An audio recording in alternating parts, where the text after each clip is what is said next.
সোমবার পরীক্ষামূলকভাবে যাত্রা শুরু করেছে বেইজিংয়ের প্রথম চালকবিহীন subway train.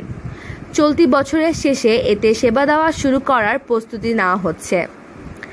China railway bureau গ্রুপের ফাস্ট ইঞ্জিনিয়ারিং কোম্পানি লিমিটেডের সূত্র মতে, ইয়াংফ্যাং লাইনটি হবে চীনের মূল ভূখণ্ডের নিজেদের বানানো প্রথম স্বয়ংক্রিয় সাবওয়ে।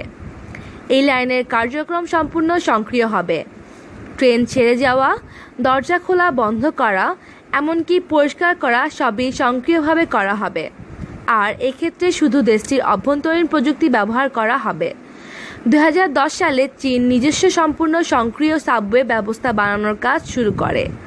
চীনা রাষ্ট্রীয় সংবাদ সংস্থা সিনহুয়ার সূত্র মতে, এই সাবওয়ে গতি হবে ঘন্টায় 80 কিলোমিটার।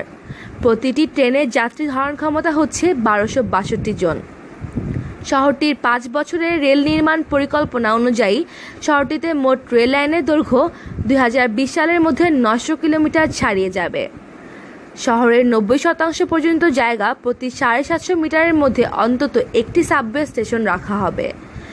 2020 সালের মধ্যে পুরো রাজধানীর 16টি আধুনিক ও গ্রামীণ জেলার রেল অ্যাক্সেস পৌঁছে যাবে, বলা হয়েছে আইএনএস এর প্রতিবেদনে। চালকবিহীন ট্রেনের আরও লাইনের পরিকল্পনা করা হয়েছে। এর মধ্যে নতুন এয়ারপোর্ট পর্যন্ত একটি এক্সপ্রেস লাইনও রয়েছে।